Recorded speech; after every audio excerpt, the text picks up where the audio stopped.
All right. Am I weird? Like, What do I do with my hands? Yeah, what do I do with my hands?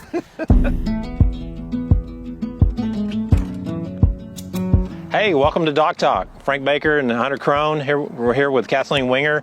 We're here on Meadow Lake / river, and we're here to talk about the lifestyle of Meadow Lake. So, Kathleen, why don't you tell us about it? My husband and I have 4 kiddos, and they're in age range from 6 to 12. We live in Austin, and I kind of dropped a pin within 60 miles of Austin to try to figure out a place where we could go on the weekends and more extended time over the summer, because I had grown up going to Galveston with my family. My grandparents had a beach house, and I loved being by the water, but 3.5, 4 hours of a drive wasn't really realistic. So we found a perfect place during COVID, actually, and I actually saw Hunter on a House Hunter, or you probably know what episode it was, but it was actually on Meadow Lake, and I was like, it's meant to be. So kind of the rest is history. And we've just loved coming out with the 4 kids, having experiences, building memories as a family. Also being able to have friends come out to be able to enjoy seeing the water and have the birds and the turtles and the occasional water moccasin, all kinds of fun stuff. Well, what's it mean to you now that the lake level has dropped down to a river? How has that changed your enjoyment here? It's not as ideal as it was previously, just because kids can't just jump into the water and swim and fish and easily launch the kayaks and the canoes. So we have some access issues right now. There's algae. It's just not as wonderful as it used to be. So we're really excited about all of the great work that so many people, so many homeowners and people in the city, people in the community have really come together to make stuff happen that I didn't even initially think was going to be possible. Like, I'd almost kind of given up and accepted that, well, maybe we're just going to have a riverfront place instead of a lake. So it's been really exciting to see that there is hope for a plan for us to get the water back, to get the lake back. And we're just really excited at that possibility and would love to see it happen, because we think it's going to make the utilization of everyone being able to have these experiences and memories so much stronger.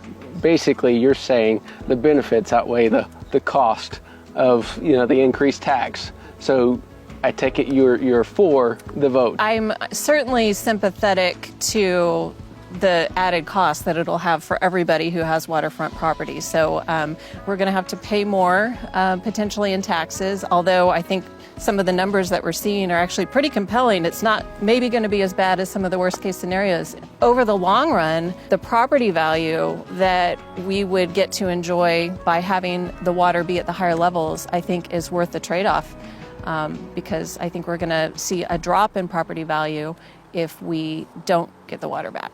Yeah, and that's one big part of most people's purchase, is not only a place to go play and make memories with their family, but it's also an investment. Waterfront property or lakefront property, typically, you're an appraiser. I've been appraising Comal, Guadalupe County for 25 years now, and we have not seen a decline in waterfront values over that course. And so if history holds true, we're going to continue to see appreciation. And we're That's talking if we 20. Have the lakes. That's if we have lakes, and Yes. and it could be 20 to 30% on waterfront properties in very high demand. From an investment standpoint, it's a no-brainer to vote for this to get the dam back. Yes, it's a little bit more in taxes, but For sure. pay the little bit of taxes to get a lot of gain in property value. That was the idea. The river's nice, but it's a lot nicer with more water as a lake, for sure. So you are excited about the future possibility of having that lake back, to be able to boat, to be able to pull your kids tube in or teach them how to ski. That was what you bought into. That was one of the things about the house that was charming, is there's the year 1954 written in the cement. So we know people have been out there enjoying the water, enjoying the lake for a long time. Yeah. We want to be able to continue to do that in the way that it has been for so many decades, and there's so much more potential to keep doing that. And that's a testament of why you're here, is to spread the message to those people that just are assuming that the vote's just going to pass. We have 284 voters. Every vote counts. We've got to get out and vote for getting this lake back. So November 7th, get out and vote to get your lake back.